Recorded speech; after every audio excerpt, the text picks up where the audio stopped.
Coffee is the elixir of life. Swords and shit. Sword fighting in media. TV shows and movies love nothing more than a good old-fashioned sword fight. They're intense, dangerous, and captivating. But these TV shows and movies very rarely, if ever, make anything that resembles real-world practical swordsmanship. Now, you guys know what I do. I normally come on here and tear apart dumb stuff like spinning or telegraphing. All the dangerous, stupid stuff. I don't do it because I hate these pieces of media. In fact, some of them are my favourite pieces of entertainment. I mainly do it because I think it's an interesting way to show people historical European martial arts. And also to show people that I think fight choreography could be even more visually appealing if it was a little bit more practical. I often get requests to talk about sword fights in TV shows and movies that don't suck. Films like The Princess's Bride often get brought up as examples of decent film sword choreography. I don't know much about that style of fencing, so I don't really want to speak out of turn, but I'm guessing this isn't really something you should do. I'm not saying The Princess's Bride isn't a good example of slightly more practical swordsmanship, but then looking more practical next to stuff like this really isn't all that hard now, is it? That's why today I want to check out Pugil. Pugil? I don't know if I'm pronouncing that right. Pugil, but you guys can see it. It's a short film by Anton Kohotovic. Film by Anton Kohotovic. If you see this, Anton, I'm sorry. Please don't come and kill me with your sword. I tried my best. I'm not good with words. All right, let's play away.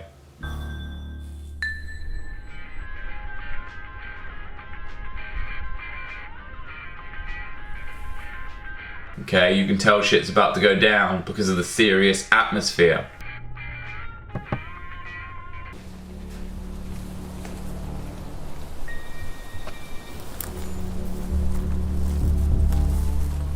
He looks terrified, like he's going to his death.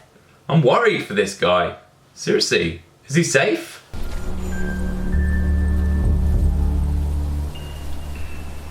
We've got a beefcake. You don't want to let him in.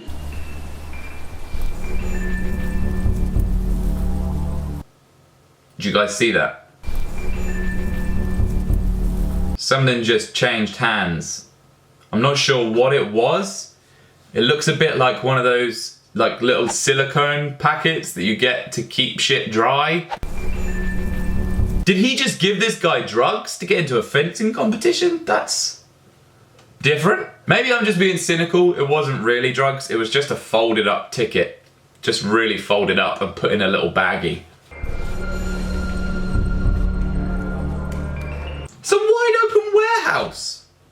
They should have just gone around the back, then you could have kept the drugs. Gone in through one of the massive holes in the wall. Oof, that guy had a bad day. I'd be leaving. You walk in, you see that shit, I'm off. You know how you can tell that none of these are serious swordsmen? Not a single pair of jean shorts amongst them. Not one pair. Look at that guy in the background. He's wearing like a... I don't see people going to underground fight clubs wearing a cardigan, like a loose-fitting hipster cardigan. Oh yeah, this is my shawl. He's got a wicker hat on. My granddad wears one of those.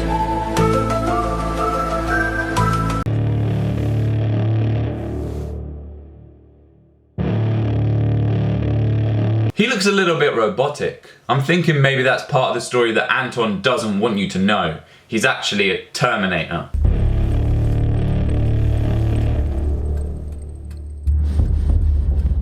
Jacket's on, feathers out. So you've got a range of different guys here. Just goes to show that the HEMA community appeals to people from all different walks of life. Even if it is the underground drugs to get in fencing club type HEMA community. The first rule of Fencers Club is you do not talk about Fencers Club. Second rule of Fencers Club, no sharp swords. Third rule of Fencers Club, always bring your drugs to get in. Fourth rule of Fencers Club, bring a friend with a fancy blazer. We're not scum, alright? We want to separate ourselves from all those other shitty fight clubs.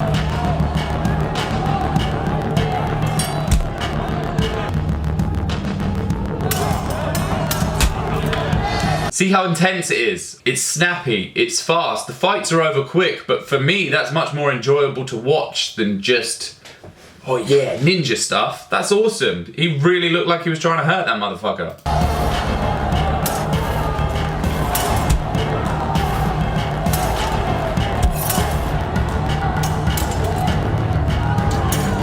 Oh, some wrestling in there. Threw that motherfucker to the ground.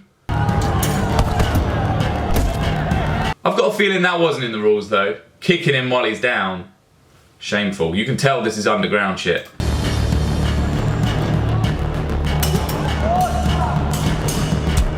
Only problem is they are fully geared up, so it's safe to throw swords around like that. You couldn't really do the same thing if you had Jon Snow's beautiful face out.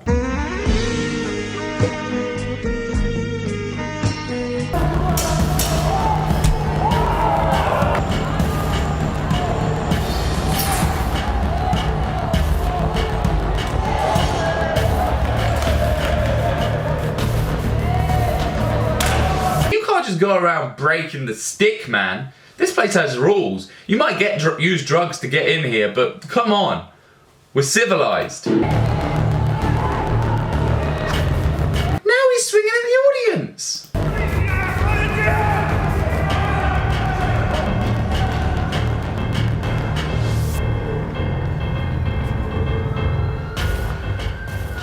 Oh, here comes Johnny Law to ruin everyone's fun. I've got a feeling the police wouldn't be as concerned if they weren't using drugs to get into this venue. That's why the police are there. They don't care about you sword fighting in all that armor. Just get rid of the drugs to get in rule, guys. If you get rid of that, you're just gonna be a regular HEMA club. Maybe get a nice venue, for Christ's sake. They probably had to well choreograph that, because if you took one of those feathers to the face, that would not be nice.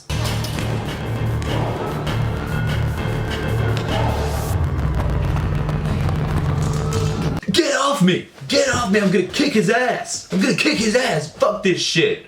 Why does he hate him so much? See, he's got... Anton, you've got the cold, dead eyes of a shark, man. You're a robot. I can tell. A fencing robot from the 5th dimension.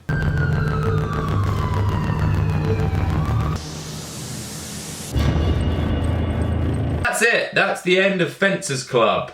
They all run off and they all got home safely and had a nice cup of tea. I definitely think there's a place in mainstream TV shows and films for sword fights that are at least a little bit more like this. I'm not trying to say that all films should be like this or that we should get rid of crazy choreography altogether. I just kind of wish there was something else out there as well to appeal to people like me that want to see something a little bit more practical. I do think there's a market for it. Obviously, I'm not the first person to think like this, but there are a few concerns I imagine film and TV show companies have when they think about doing more realistic sword fighting. The first reason is safety. Sword fights in TV shows and movies are often fought from a distance far greater than what you would actually want to fight a sword fight from in real life. They also spend a lot of time aiming to attack each other's sword as opposed to aiming to attack the person behind the sword.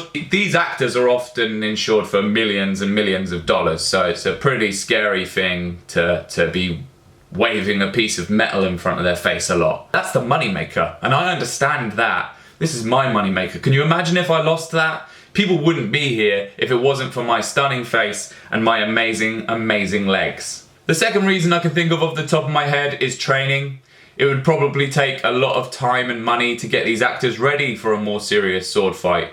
The third reason I can think of is that from a storytelling angle, it's easier to tell the audience, hey, this guy's a badass if he spins his sword around a lot, if he does backflips and spins. ha, this is cool. That's what makes you a badass. And the fourth reason I can think of is time. If you watch the average longsword tournament, these individual skirmishes are over in tops 30 seconds, which probably isn't enough time to really give a shit about your favourite character's death. Imagine if the fight between Oberyn Martell and the Mountain went a little bit more like this.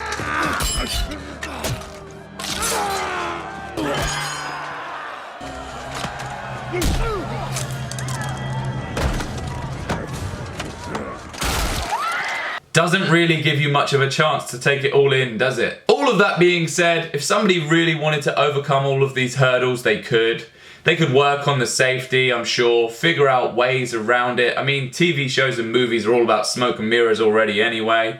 They could artificially lengthen sword fights. There's plenty of combinations that counter every attack, so you could elongate these fights. Then again, maybe it's just me that wants to see sword fights that look closer to something like this.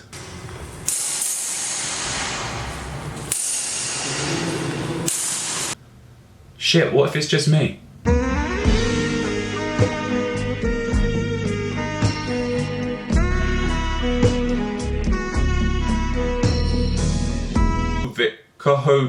Kohotovic